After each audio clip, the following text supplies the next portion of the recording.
3, 4. 1, 2, 3, 4. 1, 2, 3, 4.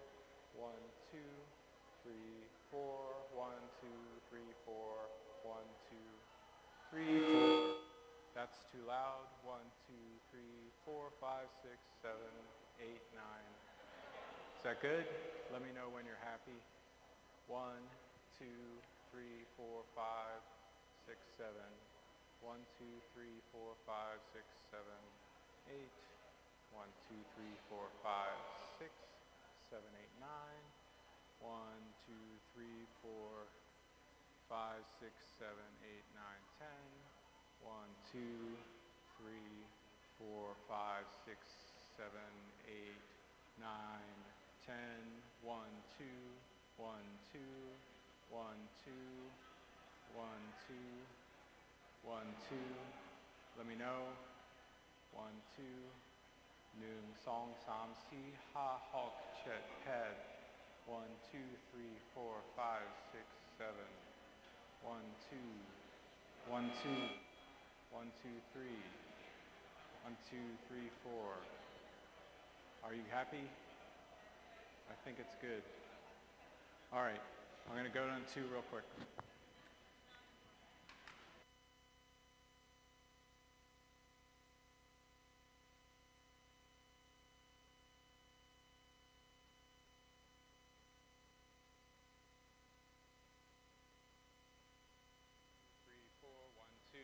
Two, 1, 2, 1, 2, 1, 2, 1, 2, 3, 4, 5. This is number 2. 1, 2, 1, 2, 1, 2, 1, 2, 1, 2, 1, 2, 1, 2, 1, 2, 3, 4. 1, 2, 3, 4, 5, 6, 7, 8. Good enough.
welcome. Welcome to the School of International Service. It's so wonderful to see all of you here this afternoon, and especially so many students. Very grateful for your participation here this afternoon. I'm Jim Goldgeier. I'm Dean of the School of International Service, and really a great pleasure to welcome Frank Fukuyama here for this afternoon's Dean's discussion, where we'll be talking about his new book, Political Order and Political Decay, which is the second volume in a series. It's clear that our author is well known to all of you. He has certainly been one of the leading scholars and public intellectuals in this country, certainly well known ever since the appearance of his article and then book on the end of history a quarter century ago. And the work he continues to do continues to build on ideas that he generated at that time. Frank is currently at the Freeman Spogli Institute at Stanford University, and prior to that was here in town at Johns Hopkins School of Advanced International Studies and the George Mason School of Public Policy, and as I mentioned, author not just of The End of History and the Last Man and this series, but many other works as well, America at the Crossroads, and has also done work on technology and the way that the future of technology may impact our interactions with one another as human beings. So there's a lot to discuss this afternoon. For those of you who have not been at a Dean's discussion before, I always say it should probably more aptly be named Dean Starts the Discussion. I will engage Frank in conversation to get things going, but then we look forward to your participation. And for today, we have microphones on either side, and so when we move to that part of the program, I'll ask you to queue up at the mics to ask your question. We also have folks watching on the live stream, and welcome to them. And the event, you can follow this at the hashtag SIS event. So hope people will follow along and certainly contribute. And then after the formal part of the program, we'll have a book signing and reception behind me in the back of the atrium. So welcome. Great to have you here at SIS. Thank you very much. And congratulations on the book, which is quite an achievement.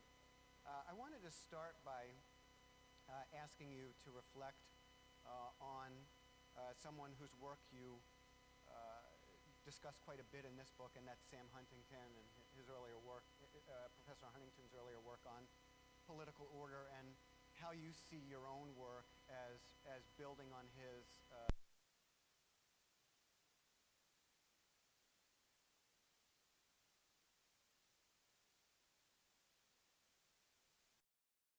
Goldgeier, thank you very much for having me here. It's a really great pleasure. I taught at SICE for about a decade, and I spent all that time explaining to prospective students, oh, you don't want to go to SIS, you want to go to SICE.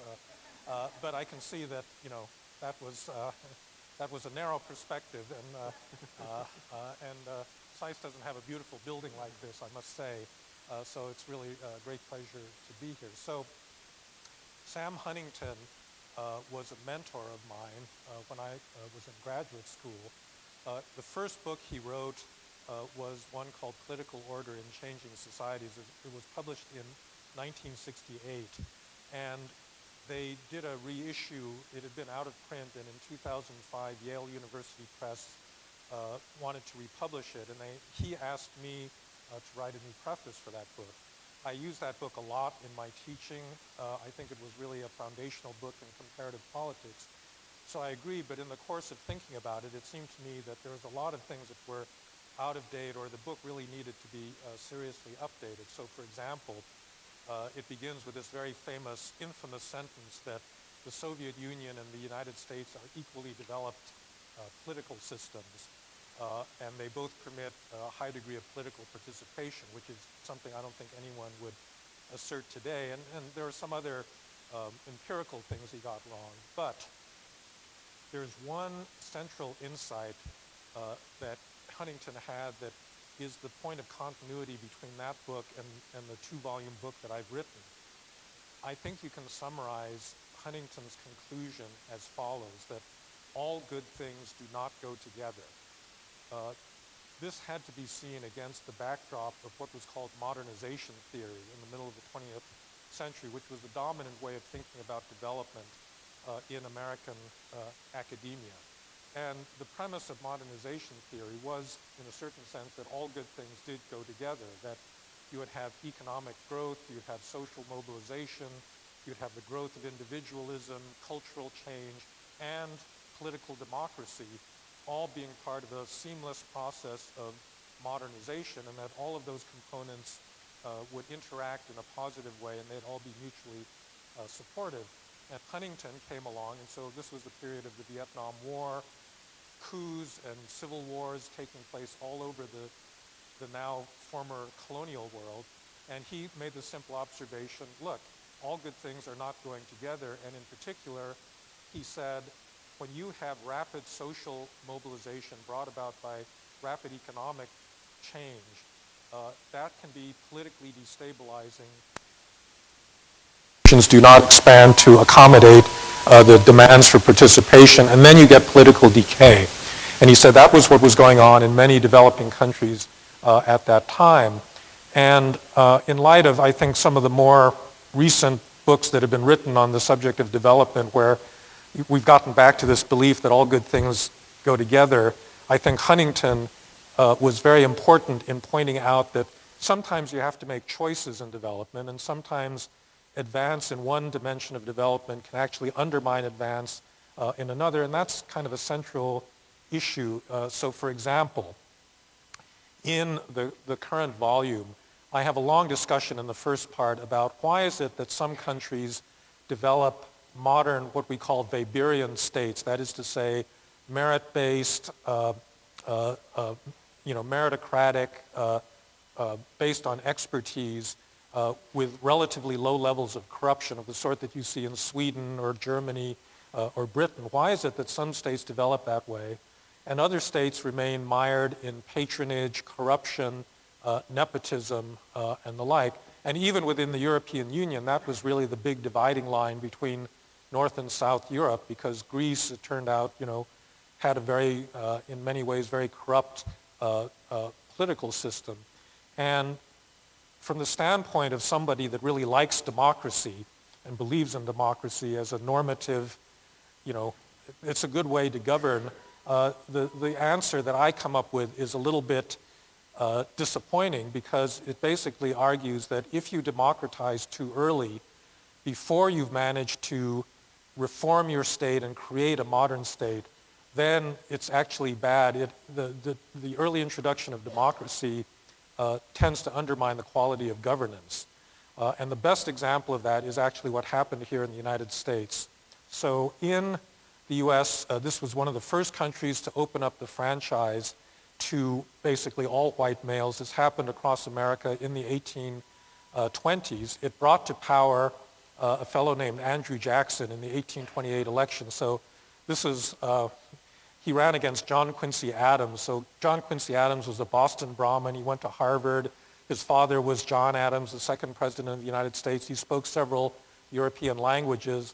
Andrew Jackson was a frontiersman from rural Tennessee. He was a fighter, a drinker, a brawler, and he was a very successful military commander in the War of 1812. He was elected in 1828. So it's kind of like the difference between John Kerry, on the one hand, the Boston Brahmin, and Sarah Palin.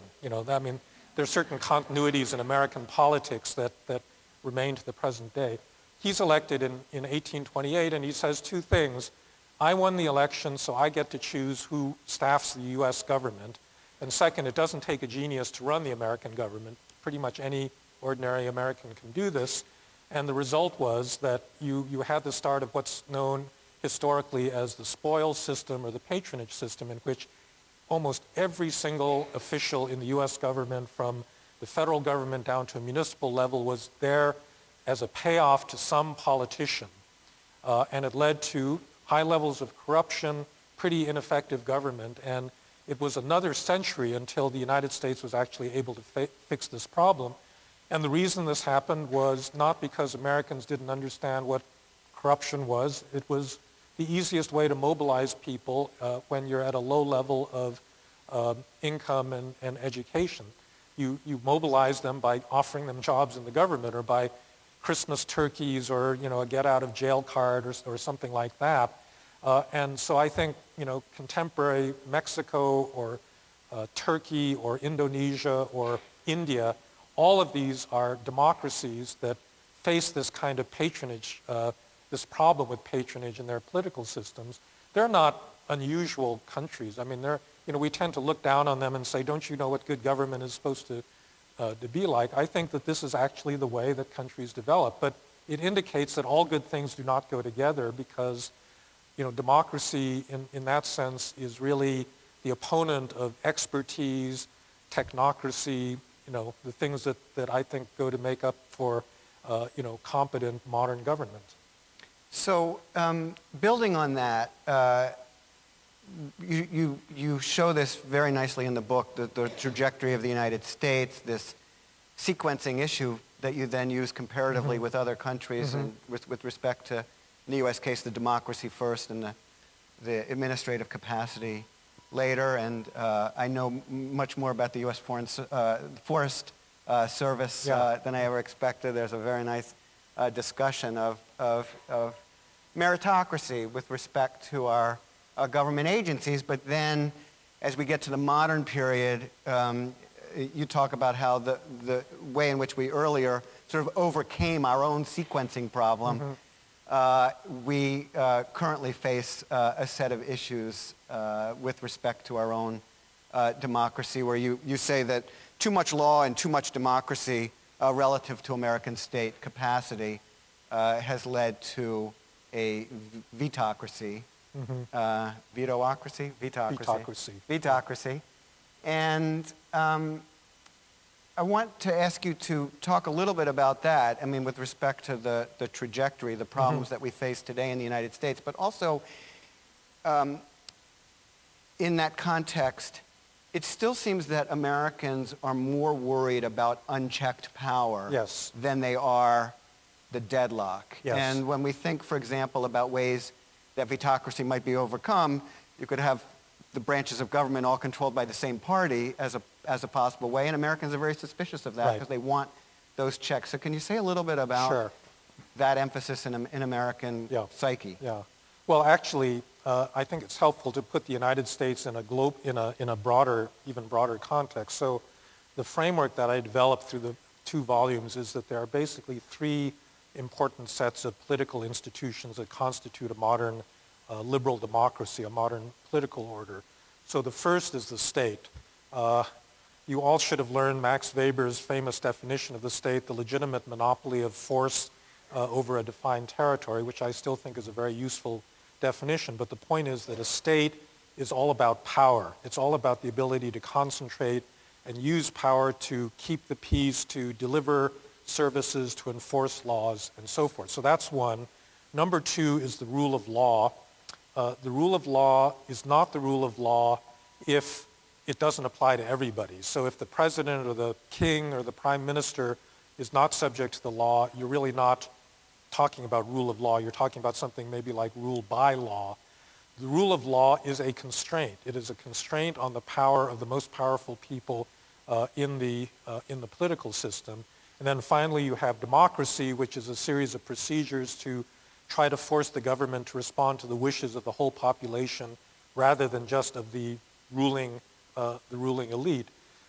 So there's an inherent tension between, on the one hand, the state, which concentrates and uses power, and on the other hand, the rule of law and democracy, which try to constrain power and ensure that that power is used only for public purposes. And there's a further distinction that I think is very important, which is between a modern state and what Max Weber called a patrimonial state. So the modern state is a state that is impersonal, where your relationship to the state does not depend on whether you're a cousin of the prime minister or a friend or a drinking buddy or something. The state seeks to treat you impersonally, whereas a traditional or patrimonial state, or now what we would call a neo-patrimonial state, is basically one in which the ruling elite regard the state as their property. they may not say that openly, but basically it's theirs to exploit. And the reason that they go into politics is basically because they want access to the resources of the state, and that's what defines, contemporary Nigeria, or I would say, the Ukraine of Viktor Yanukovych, or I would say in many respects Putin's Russia, that there's not a clear separation of public interest from private interest. So I'm going to get to your question. That's all right. We have to, this is an academic setting, so we have to do all these definitions at the beginning.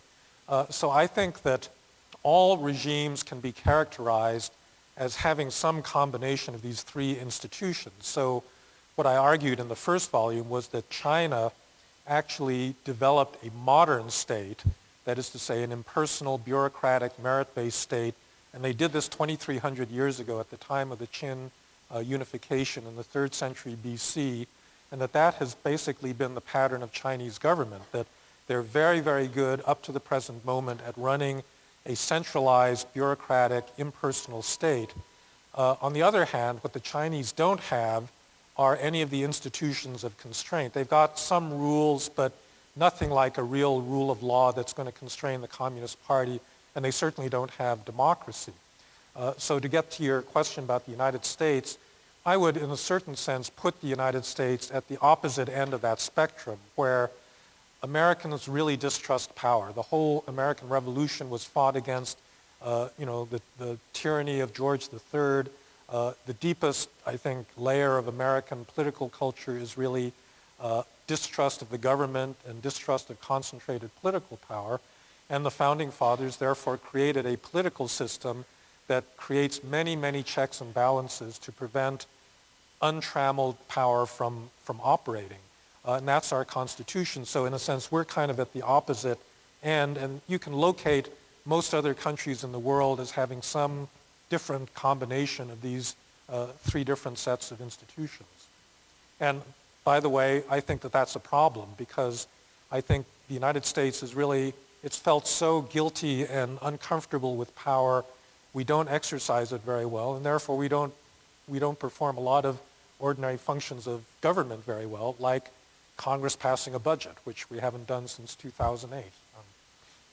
So as we think about that and then reflect back to the argument that you made in The End of History 25 years ago with, at that time, it was an uplifting message, but it was also a downside, a sort of a little bit of a downer message, in the sense that you were arguing we would all be bored, and so I think that turned out not to be the case. But the uplifting part was, of course, that the United States and the liberal democratic system, having defeated first fascism and then communism, had demonstrated the universality of the liberal democratic model, and you didn't see challenges emerging to that model, given the history of the 20th century and the ideological conflicts that had taken place.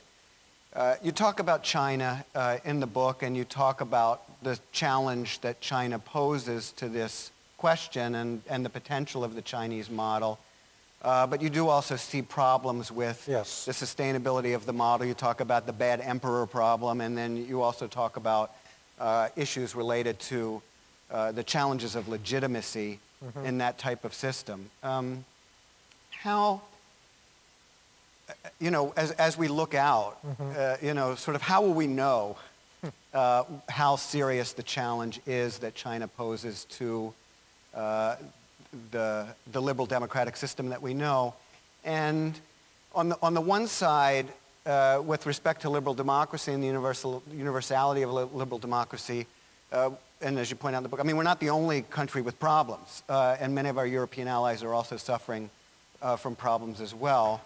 How does that feed into this question then? Also, do you see countries looking at the Chinese model and thinking, well, this is something that we should try to emulate, or whether it's something like the Singapore model or something like that? How do we sort of assess the seriousness of the challenge, how long it could go, what we should look for as we look out? Well, so there are a number of alternatives out there. So there's ISIS, and there's Iran and Saudi Arabia. I don't take those very seriously as models, because I think even in the Middle East, people really don't want to live in this kind of a place.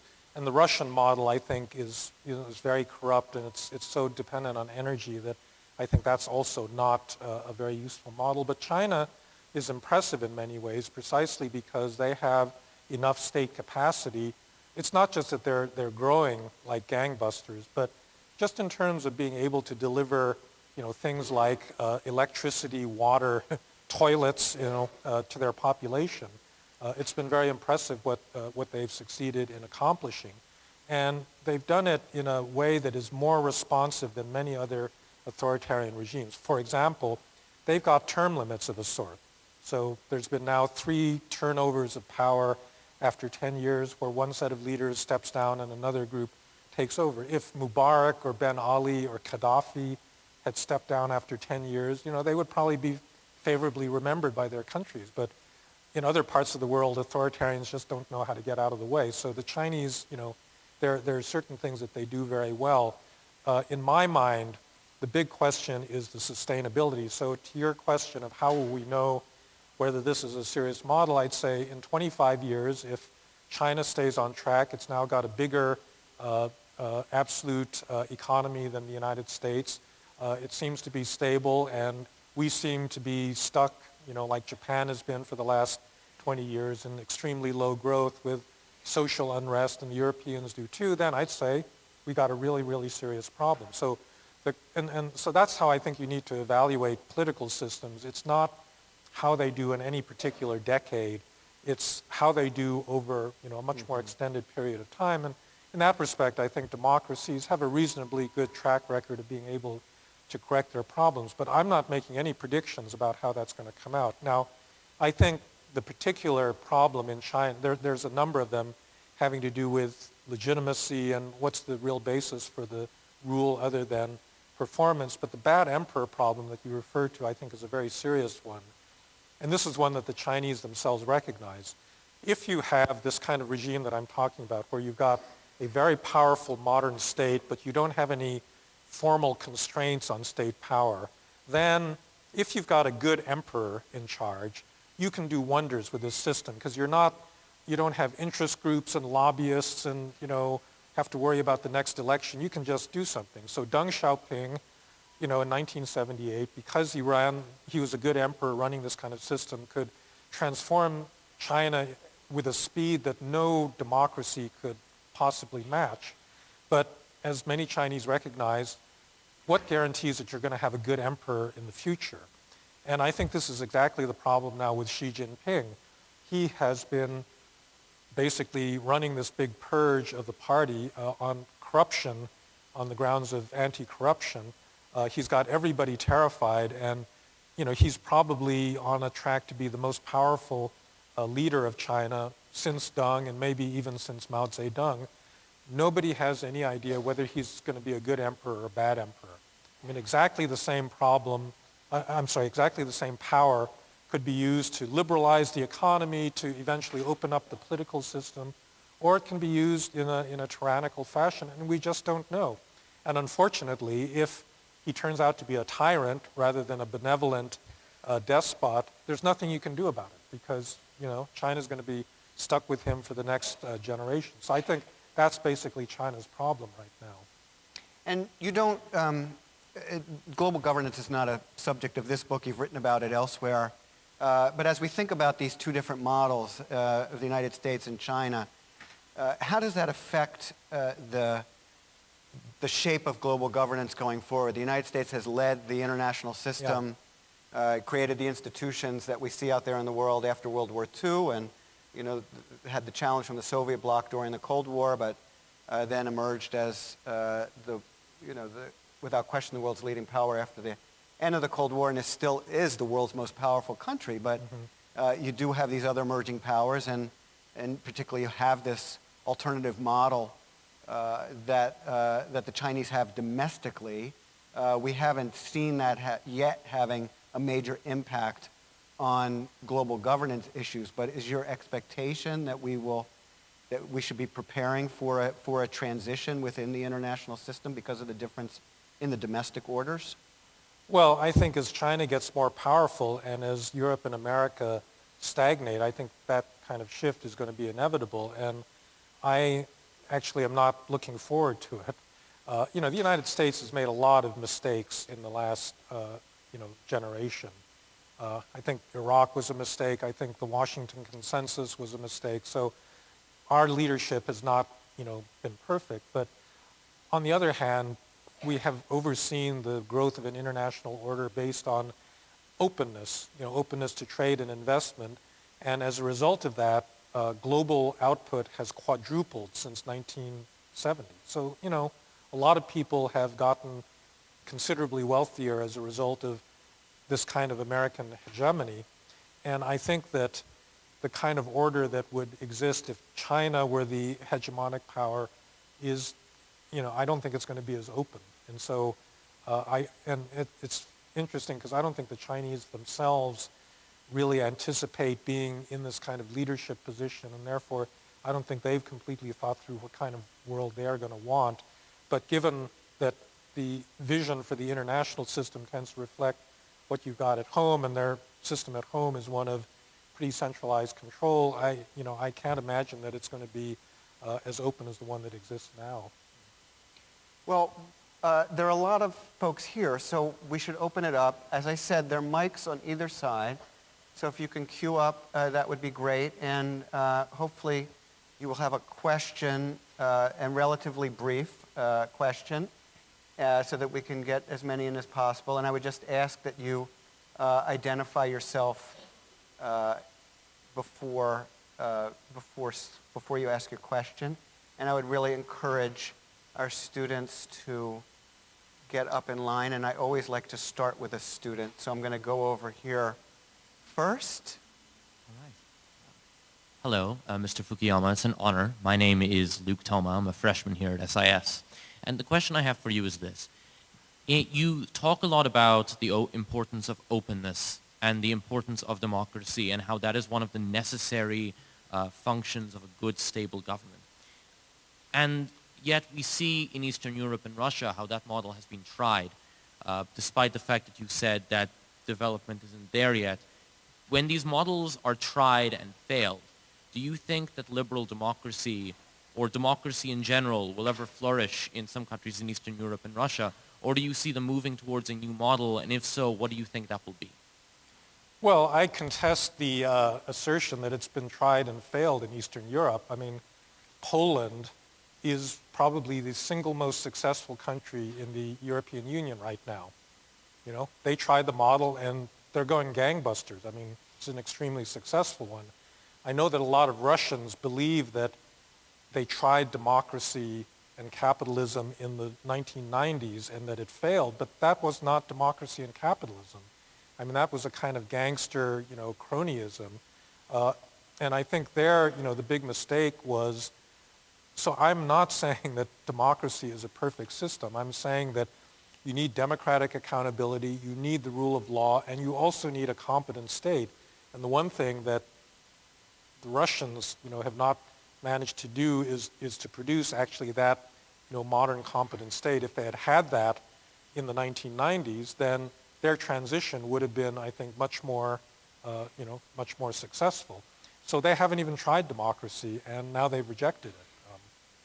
Thank you very much. Hello, I'm Brian Force in the School of Public Affairs on the Justice, Law, and Criminology faculty. And I must say I'm very much enjoying your book. I would like to provide a counterpoint question to the one that was just asked on openness. You also write in your book about the problems of adversarial legalism, which has really made it difficult for us to get things done in this country. Yes. Too much openness, too much transparency. Sometimes smoke-filled rooms work better. Could you speak more to that, and in particular to the current problems of dysfunction in government? Yes, sure. No, I'd be happy to. So, adversarial legalism is a term coined by the legal scholar Robert Kagan, not the international relations Robert Kagan. But basically, in the United States, we tend to substitute lawyers for bureaucrats. And in the 1970s, we had a lot of social legislation on environment, equal employment opportunity, occupational safety and health. And because this is America where we don't trust the government, we actually didn't trust the government to enforce these new laws itself. And we gave standing, which is legalese for the ability of citizens to sue, a wider circle of people, of citizens to sue the government either to enforce laws or to desist from enforcing them. And the result is an extreme degree of inefficiency. I give an example that actually Kagan gave in his book of Oakland Harbor, which was going to be dredged for a bigger class of container ships in the 1970s, and as a result of lawsuits, they finally didn't modernize the harbor until the early 1990s. And in the meantime, Rotterdam did the same thing, within a 5-year span because they just don't have this legalistic culture. In terms of the openness and participation, I do think that you can have too much of a good thing. So why is it that Congress never deliberates anymore? The reason is C-SPAN. The reason is that people in Congress do not talk to each other. They only talk to these activist audiences that they see, through the television camera. And that's been deadly for the ability to actually, talk seriously about important issues. And then finally, in terms of political participation, we expanded participation in the 70s and 80s by instituting party primaries. And that is where the Tea Party came from, because people don't vote in primaries. The only people that come out to vote in party primaries are, generally speaking, party activists who are not representative of the party as a whole. And that is why you get, challenges like the one that unseated Richard Lugar, a Tea Party candidate, who then went on to lose the main election, because those are the people that vote in primaries. So in all of these cases, this was done, to increase transparency, participation, but all of them, I think, had ultimately unintended consequences for the quality of democracy.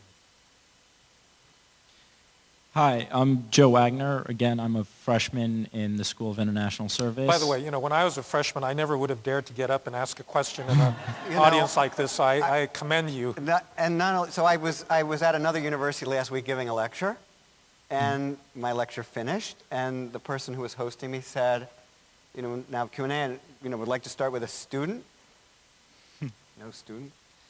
And I said to them afterwards, I said, the one thing that I learned from the moment I got here was just how incredible our students are. And the first speaker we had after I became dean a little over 3 years ago was Joe Nye was here. And I said to him beforehand, listen, you're going to get a lot of really great questions from freshmen. And he looked at me very skeptically. And after it was over, I said, what did you think? And he said, I've never seen freshmen get up and ask questions like that. So now, here's the pressure's on. Well, thank you. But the question I have is, I was talking to a professor from Princeton yesterday, and he said that the key to the United States coming over its sort of low growth rate, and a lot of the countries in South Asia, is for TPP to succeed in Asia. Do you think these kind of agreements will help bolster the United States' position against China in terms of growing economic success? And do you think that this can help the United States economy grow? Well, I think that, these regional free trade agreements, collectively have promoted growth. They also introduce certain distortions. I think the TPP has as much a strategic rationale as it does an economic rationale. But in itself, it's not going to be a magic bullet that will cure, whatever is ailing. I think right now, we're still suffering from, these longer-term structural problems, having to do with imbalances and the deleveraging from the crisis. And so, increasing trade in that direction will probably do a little bit of good, but I think that, we've got some other big structural issues that we got to attend to also. Thank you. Hi, I'm Ryder. My question is about China. Why do you see China as such a threat when it primarily shows that it just wants resources and to build its middle class? Well, I didn't say I saw China as a threat. I mean, I think that China is an alternative model that's out there. And when other countries are thinking, you know, what do we want to be like? I think 20 years ago, everybody would have said, oh, we want to be like the United States, and therefore, you know, we want to democratize and rule of law and that sort of thing. And now, you know, you don't get that instant response because people say, yeah, look, China's survived the crisis, you know, much better than Europe or the U.S., and they're charging ahead, and so maybe that's a, you know, superior model. So, in the sense, so if you believe that democracy is normatively a good thing, it gives you some anxiety. I also think that, however, that in the short run, there is a real big problem in East Asia right now because, you know, it's the old Thucydides trap issue where you've got a very large rising power. I don't think there's any mystery about it. I mean, the Chinese themselves say, you know, we suffered 100 years of humiliation.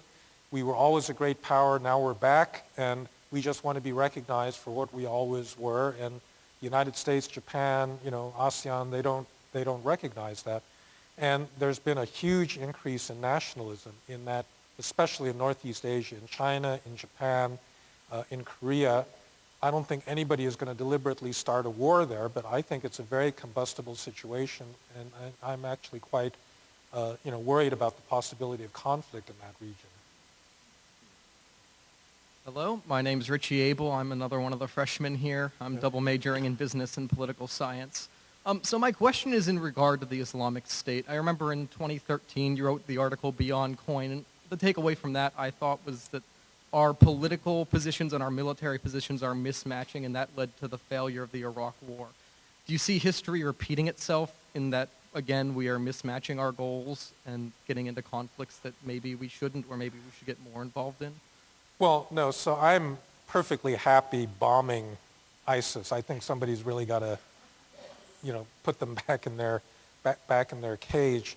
What I was arguing was that I think the lesson that we should have learned from Iraq and Afghanistan is that the United States and other Western countries do not have the wisdom, knowledge, resources, and staying power to guarantee any particular political outcome in that part of the world, like democracy or good governance or whatever. What we can do is at least contain the conflict and protect vulnerable people from the really bad actors. So we can, you know, we can push against ISIS, we can push against the Assad regime, but I don't think we've got any concept of how we would settle the Syrian civil war. I mean, I don't think anybody in this town has the least idea of how to, you know, how to bring this about. So so I actually thought that Obama went from excessive passivity to once again making a promise that he wouldn't be able to fulfill, you know, when he said that he was going to destroy, the goal was to destroy ISIS. And I don't see why we have to destroy them. And if you destroy them, you actually may pave the way for Assad, you know, to make a big comeback, and we don't want that either. So I think we have to go back to this fairly cynical, you know, realist game of not having any permanent friends or enemies and just, you know, like an offshore balancer throwing our weight against whoever is the most threatening, you know, at the present moment. That we can accomplish, I think, and just do it with air power. Hello, I'm Laura. I'm another freshman in the School of International Service.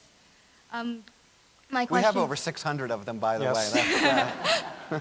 One of over 600.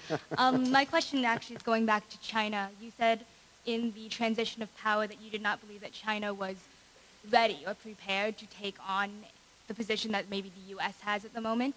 Would you be able to elaborate on why you do not think that's possible and what China would need to do in order to be ready for that position, should it come to China? I'm sorry, I had a little trouble hearing that. I'm sorry.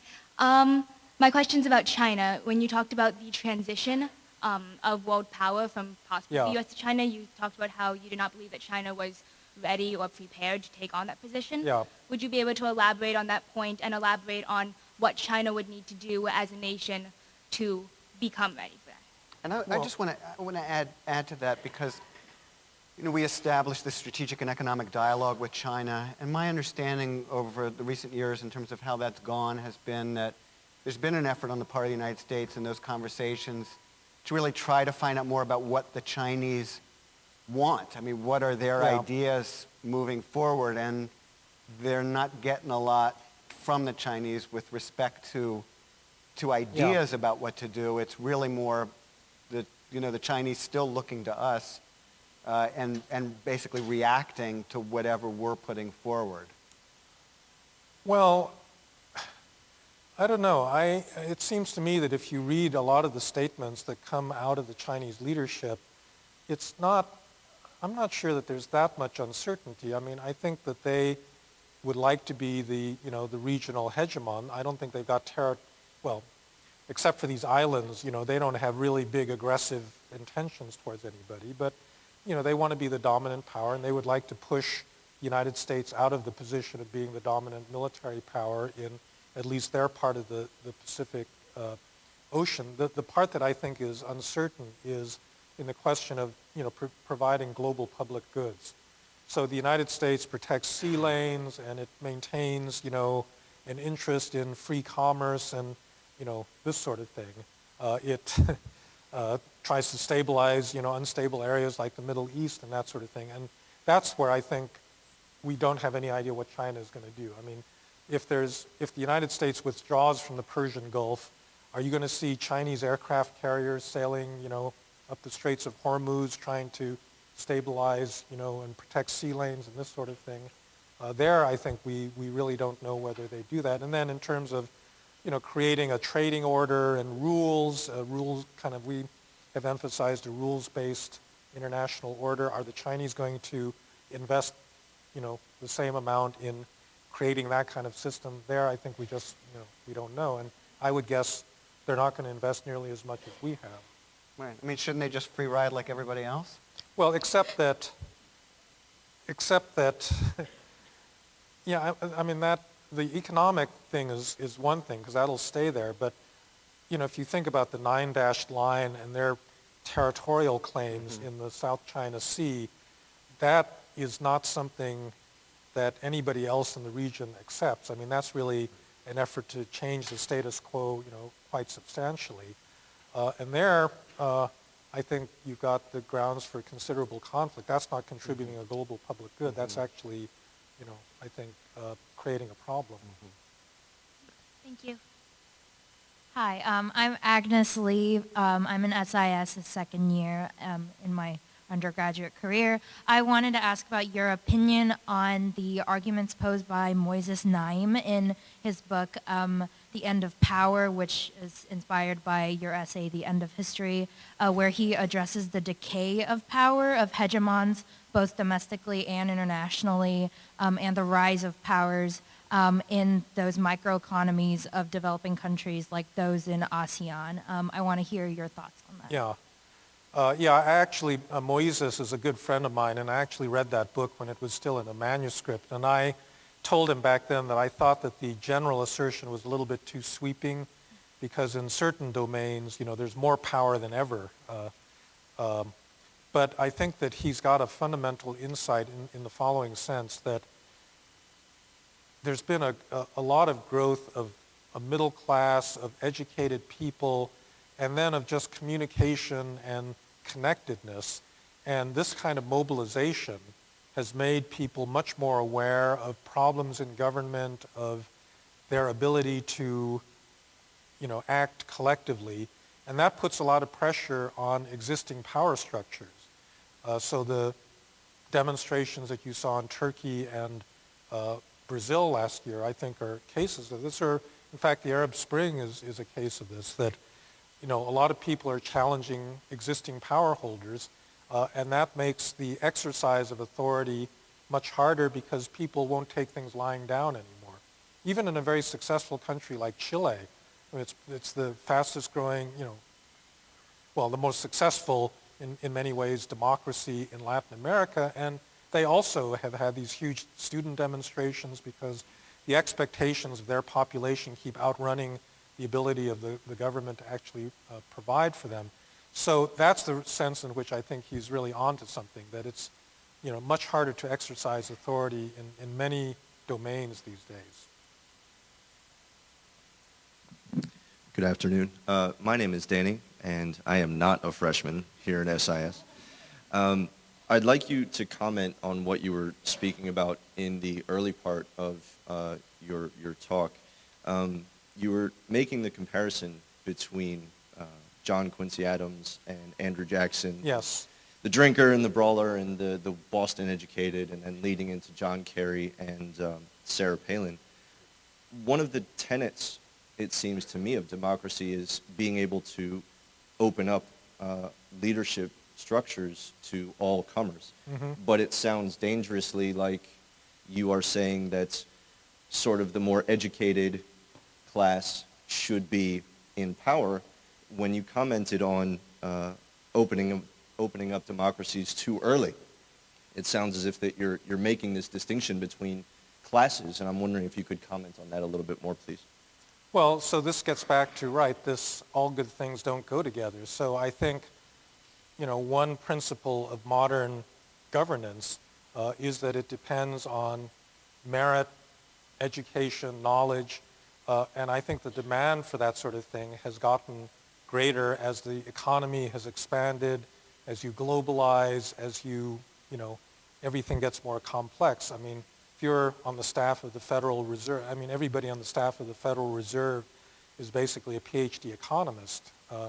So, you can't recruit people with a fourth grade education, to fill that kind of job. But the democracy, the principle of democracy is participation. It's not expertise and merit.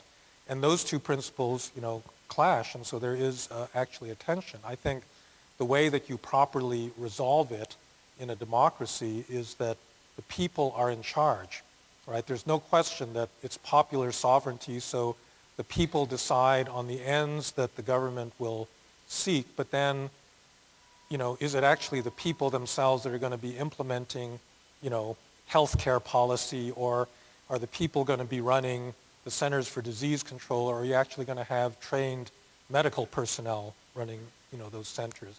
That's the real issue. And what Andrew Jackson did was he basically said, well, the people should not only be the chief decision makers, but they themselves should actually run the government. And that's, as I said, that's what led to the patronage system. And I just don't think you can run a modern government in that fashion. But the general principle that the people ought to be sovereign and they're the ones that make the ultimate decisions about the ends that the government serves, is incontestable. Thank you. Hi, my name is Aranjana. I'm a second-year PhD student in SIS. My question is related to some of the things that you already referred to regarding student demonstrations and protests. And I guess it's inevitable that there should be a question on the Hong Kong protests as well. Mm-hmm. You mentioned that you expect there to be a transition in the international system with China as the rising power. And Chinese government is apparently not ready, or they have not thought through what their roles should be in terms of global governance in this new transition. Do you think the Hong Kong protests, although they have sort of fizzled out by now, do you think that's given the Chinese government food for thought? Well, this isn't just the Chinese government, but I think authoritarian governments all over the world have taken notice of all the color revolutions that have occurred over the last few years. The Orange Revolution and the Rose Revolution, and then Tahrir Square, Euromaidan. And I think that collectively they've all decided it's not going to happen in my country again. And so they've all been passing laws to restrict the ability of people to associate. They've been trying to cut the ties of domestic, activists with foreign NGOs and this sort of thing. And China, is absolutely part of this movement. And so it seems to me inconceivable that Xi Jinping, given his track record in consolidating power and cracking down on dissidents in the brief time that he's been the Chinese leader, would permit this kind of movement or make serious concessions to it, because that will then have huge implications for Xinjiang or for Tibet and other parts of China. And so I think if the demonstrations revive and get more serious, I have very bad feeling about this because I just don't see how there's going to be much give in his position. Just a follow-up question, if I may.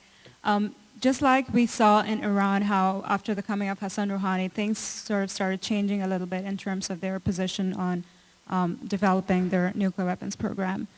I would argue that with a change of government in China, we may see some changes in terms of how they see the world.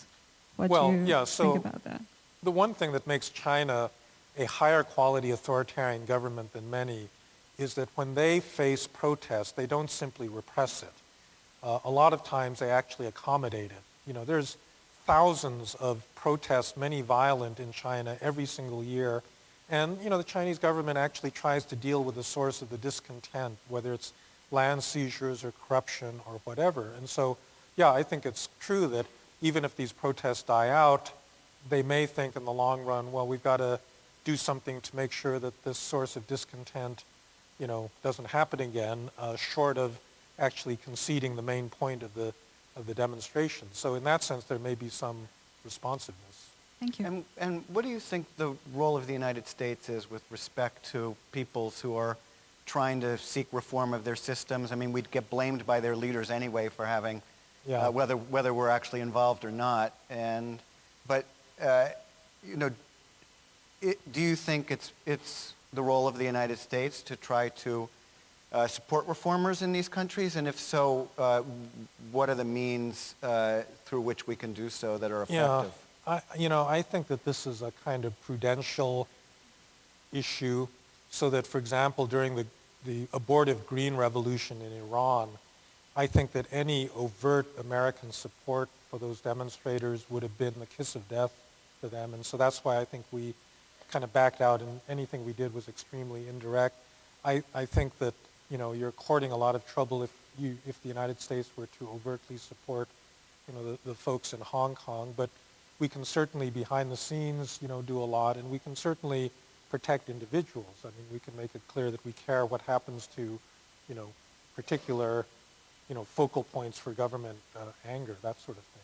And at Freeman Spogli, you've got the Center for Democracy Development and the Rule of Law, and they run training programs for democracy activists from around the world, and you have people there like Mike McFaul and Larry Diamond who've been doing this for a long time. And I'm proud to say that several of our graduates have been in the forefront of Euromaidan and, many of these other uprisings.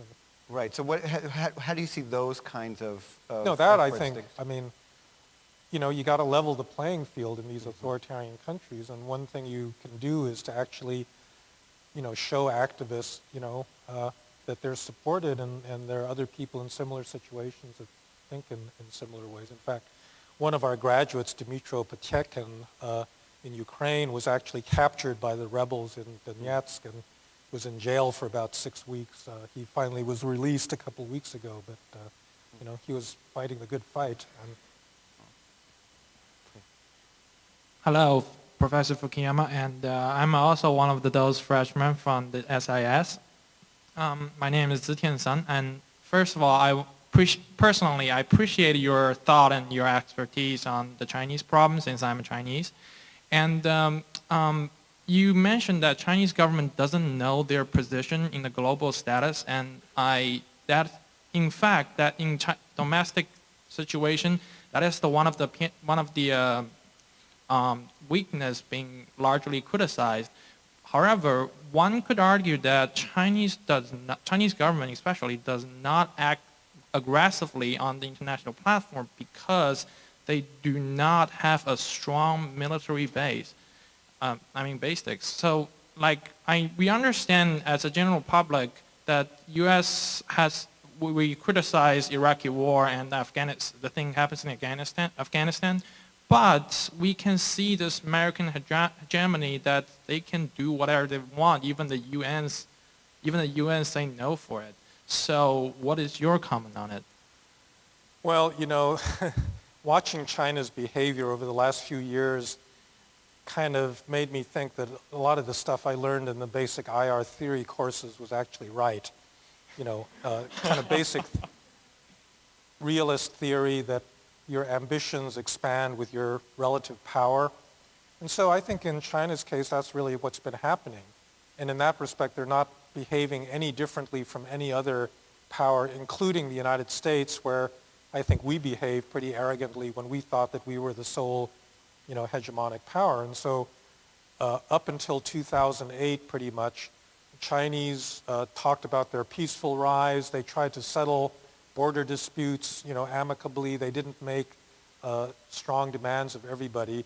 After the financial crisis, when it looked like Europe and the United States were on the skids and China was sailing through, then they started to make all sorts of new demands, about, the 9-dash line and air defense zones and so forth. And so I just think they're behaving the way powers behave, that their ambitions are very much dependent on what they think their power is. Their economic power has been growing, but the military balance has been shifting very rapidly. I mean, it all depends on how close you are to China, but that balance is not something that's going to stay frozen in time. So, I think China's expectations are going to change, as their power grows. Thank you very much. Hello, my name is Jack Basase. I'm a second-year graduate student here at SIS. My question also surrounds the China issue. In my own study and trying to understand the situation, the one country, two systems approach of the Chinese government obviously is under the spotlight in Hong Kong, but is also significant to the Taiwan question and trying to reabsorb them into the motherland, I guess you would say. And in trying to understand it, the question that keeps coming to me is how sustainable is it to have a country in which you govern the majority of the country one way, and yet you have these pockets in Hong Kong, Macau, Taiwan, others, where the law and the approach is different. Yeah. I didn't know if there was historical examples, contemporary examples. Have you?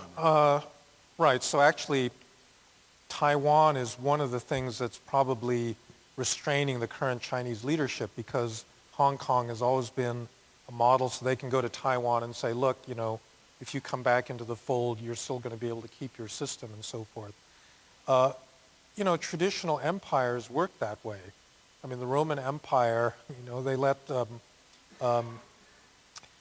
let most of their subject people retain a lot of their own laws and customs and pretty much rule themselves as long as they paid, obeisance to Roman sovereignty.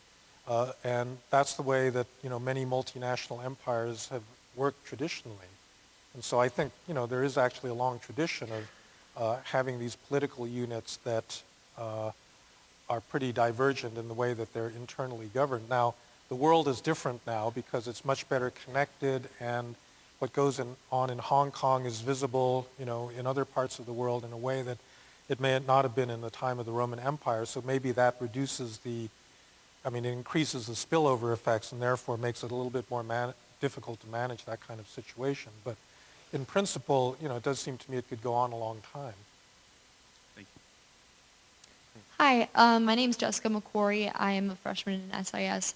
I was wondering, do you believe that the rise of the influence of corporate money in U.S. politics is simply the natural conclusion of capitalist democracy, or that it's a sign of corruption? And either way, what do you think we should do about it?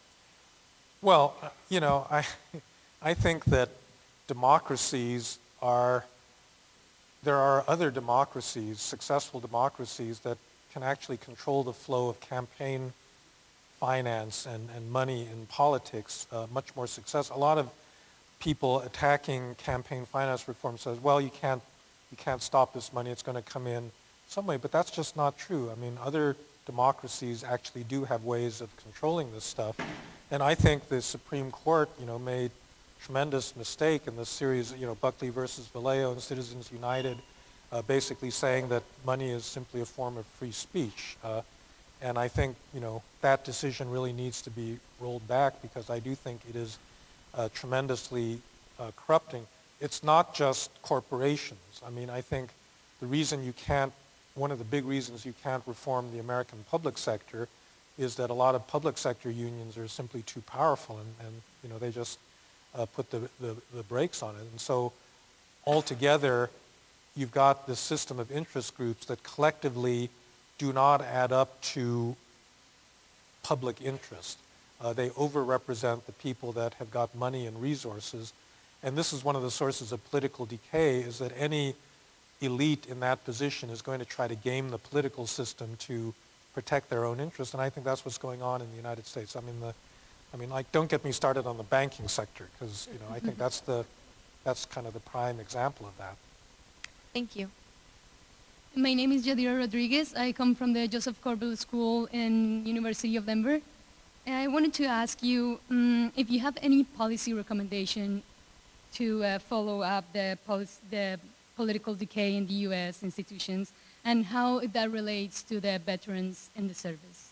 In decay in the United States? Yes, here. Well, okay, so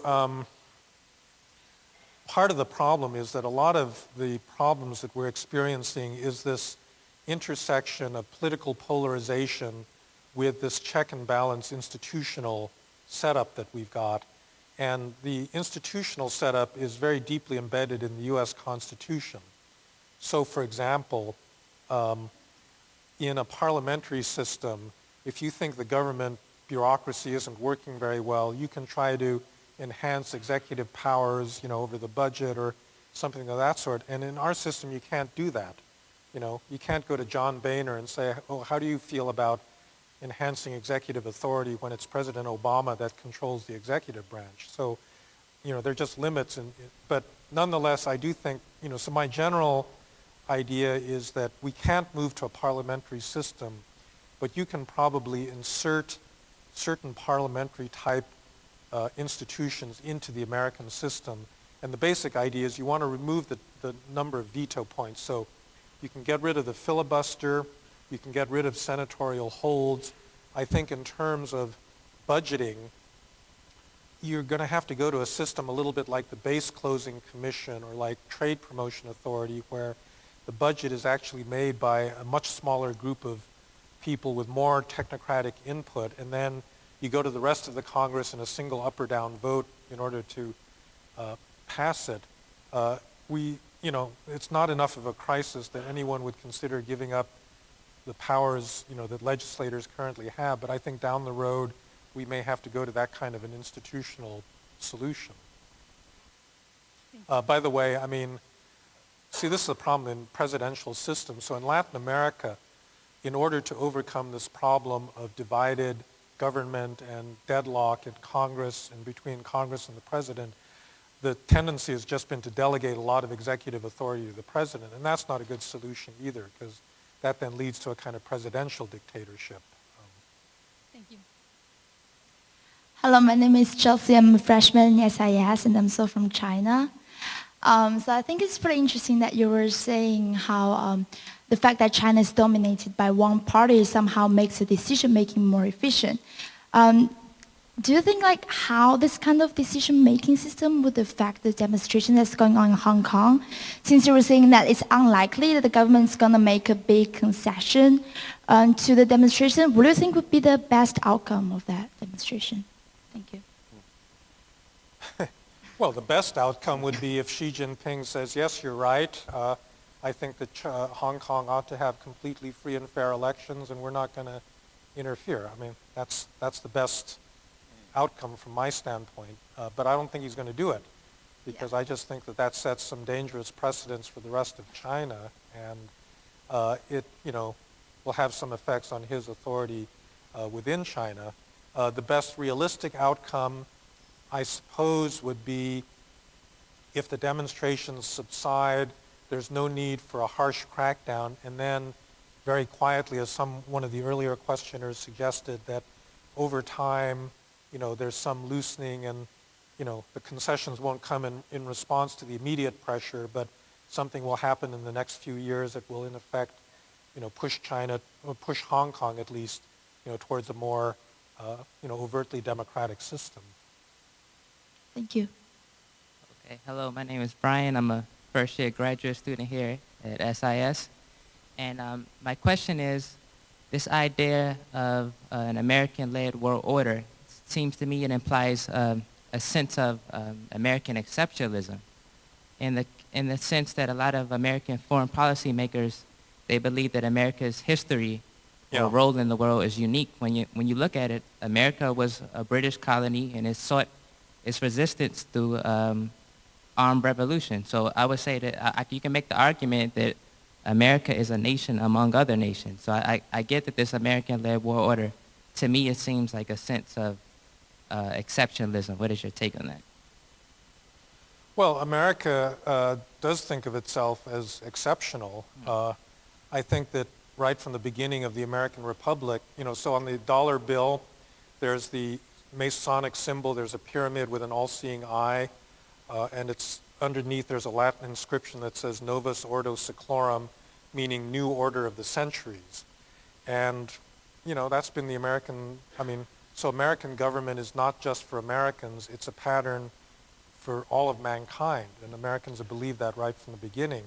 And that's why when America became powerful, Americans invested a great deal in creating a world order involving free trade, open sea lanes, spreading democracy that tried to remake a lot of the world in an American image.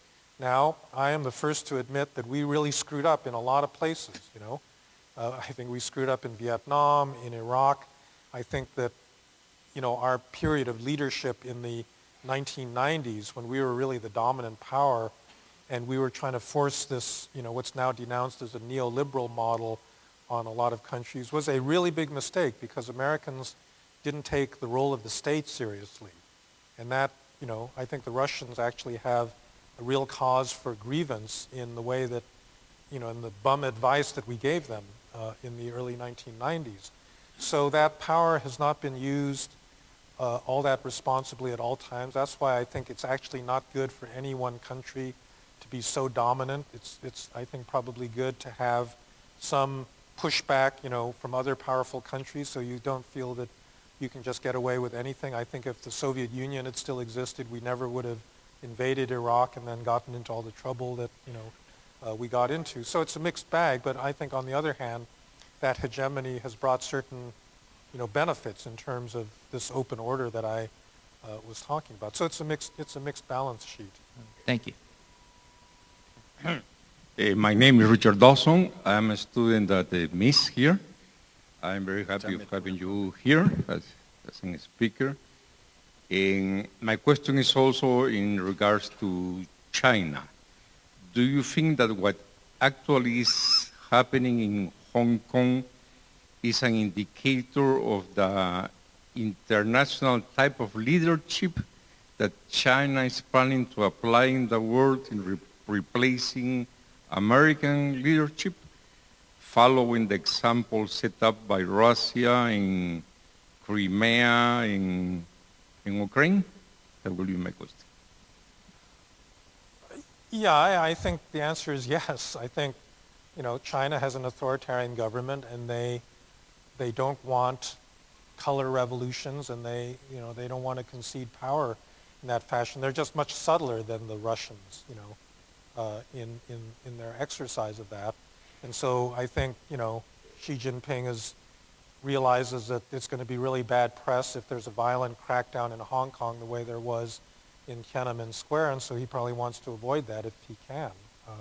But I think in terms of the goal of, what he'd like to accomplish there, it's maintenance of the existing system, which is authoritarian, and he wants to make the world safe for authoritarian governments like China. He doesn't want to spread the Chinese model necessarily, but he wants to make the world safe for his form of authoritarianism. Thank you very much. Hello, my name is Jo Dong. I'm a student from School of Public Affairs. I want to ask a question towards another direction. I have been basically amazed by how influential the tech industry is when I visited Stanford last March. But at the same time, it creates lots of problems or challenges to policymaking.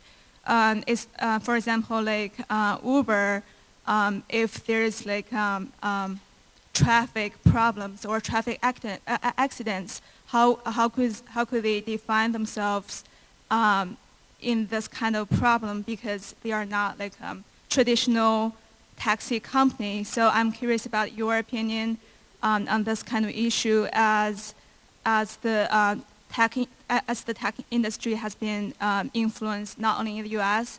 as well as in many other countries. Yeah. So.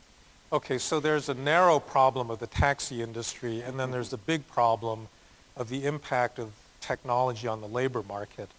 So the taxi industry, you know, it's hard to be too sympathetic to the existing taxi industry, because in most countries they've had this very comfortable monopoly where they keep up their incomes, you know, by preventing competition. And so I'm kind of sympathetic with the idea that that needs to be broken up. Uber needs to follow the same rules of universal carriage and safety and so forth that everybody else follows, but that's not an impossible thing to do. And just the fact that the incumbents are being displaced by this competition, you know, that's what happens with technological advance. However, the bigger problem is the general fact that technology, and particularly information technology, has been destroying middle-class jobs, which I think is really deadly to democracy in the long run, because I think democracy depends on a fairly broad distribution of the riches of advance. And, you know, you just see this in the statistics that, you know, actually median incomes in the United States are this year 8% below where they were in 2007 before the financial crisis. And that's a very serious problem. And a lot of that, you know, so you think about the Google self-driving car.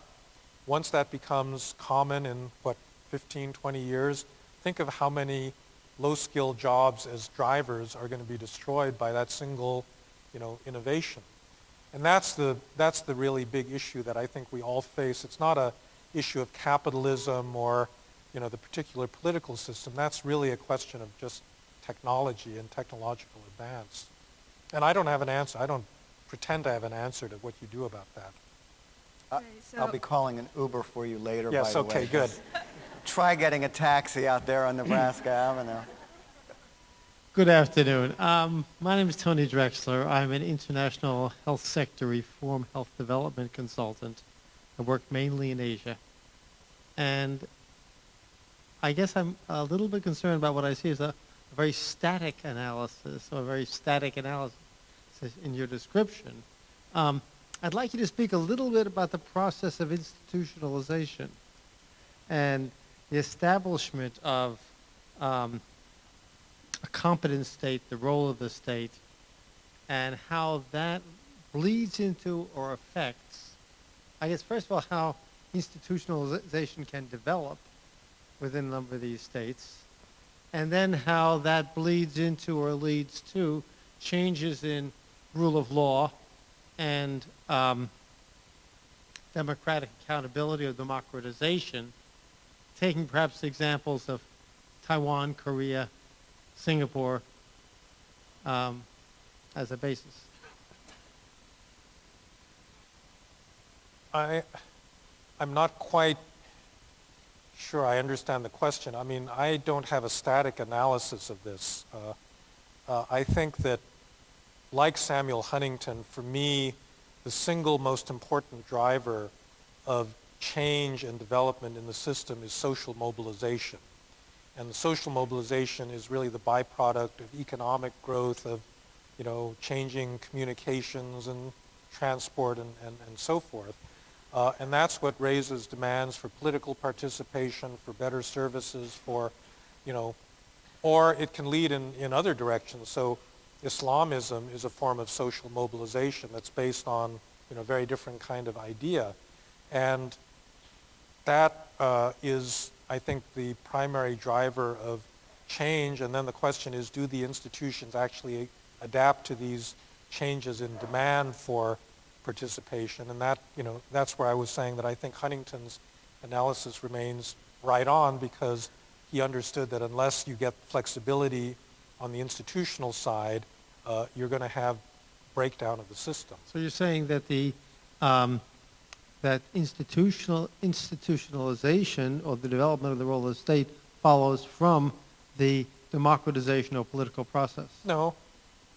Well, first of all, social mobilization is not the same thing as democratization. Okay, social mobilization, right. Democratization is the political expression of the participation of new social groups, but new social groups can exist without being incorporated into the system. You know, in an autocracy, you can have plenty of social mobilization. No, the social mobilization is simply, you know, new groups appearing, the proletariat, the bourgeoisie, you know, nationalism, identity politics. I mean, all of these are forms of social mobilization, and political systems have to accommodate that. But that's the first mover, and the institutions are always trying to keep up. Hi, Dominic Malone, grad student here at SIS. I'd like to get your thoughts on civil-military relations. We've been at war for 13 years now, yet we only have a small percentage of people actually doing the fighting and sacrificing for those wars. How does that play on democracy and sort of democratic buy-in to the notion of war? And secondly, what is the appropriate sort of role for democratic oversight and accountability of our national security and intelligence apparatuses? Well, my next door neighbor at Stanford is Carl Eikenberry, who was the ISAF commander in Afghanistan and then the ambassador to Afghanistan. And I agree with him. He thinks that we should bring back the draft, you know, because if everybody is liable to military service, you probably won't get into as many stupid wars as you know, we have been. He cites these amazing statistics that there's something on the order of 600-700 flag officers in the U.S. military, and in that group, something like, you know, 500 of them have children serving active duty in the U.S. military, whereas in Congress with 535 members, there's something like 15 of them that have children in the military. That's incredible, you know. So the military has become this very separate caste, and I think that that's not good in a democracy. We're going to go, this is going to actually have to be our last question. Those of you who didn't get a chance to ask a question, Frank will be here for the reception afterwards, so you're welcome to come up and ask your question to him after. So go ahead, we'll make this the last question. Hi, my name is Ariana Juarez, and I'm a freshman here at American University. And throughout your talk, you stressed the idea that we as Americans inherently distrust the government. And I'm just trying to see, how do you justify that idea when I'm sorry, I didn't catch the... Okay. Throughout your talk, you stressed the idea that we as Americans inherently distrust the government. Yes. So how do you justify that belief when analyzing how willing we were to go into war with Iraq during, after 9/11? Well, if you just want empirical verification, there are things like the World Values Survey or, you know, the General Social Survey and so forth, where they go around in different countries and they ask people, do you trust the government? And Americans, you know, distrust the government in much greater numbers. But I think you see political expressions of it in other ways. So the Tea Party just does not have a counterpart in Europe. It just does not exist. You know, you have conservative parties in Europe, but all of those parties actually believe in government. I mean, they think the government is necessary, and, you know, they may want it a little bit smaller, but they want government because they understand the need for it. It is really uniquely American to have a group of people that basically says, you know, we don't want to improve this baby. We want to strangle it in the, you know, in its crib. So, you know, so there's a variety of ways of, you know, backing up that assertion. Thank you. Well, it's been a great conversation. As I'm sure you realize, it was a no-brainer to have this event, but it did require a brain to think of it. And that my faculty colleague, Professor Neil Chennai, was the one who suggested that we do this. So I'm very grateful to him for having made the suggestion. We have a number of exciting events over the next week and a half here in the School of International Service. The book launch tomorrow for Distinguished Scholar in Residence Ann Tickner. and then a couple events midweek next week, both on Wednesday, I believe. Wednesday afternoon, distinguished journalist in residence, David Gregory, an SIS alum, will be moderating an event on the challenge that ISIS poses, and then that evening, legendary weapons inspector Hans Blix, who's in town, will be in town for receiving the Fulbright Prize, will be giving a talk here in the atrium on disarmament. And then on Saturday the 18th, as part of our All-American Weekend, we have a panel at 2 o'clock that afternoon with 4 distinguished SIS alumni who are going to talk about national security challenges facing the United States. So we have a lot going on, but this was truly an honor to have you here.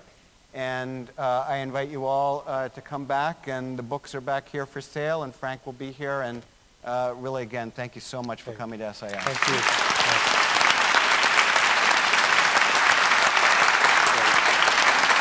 Yeah, thanks a lot.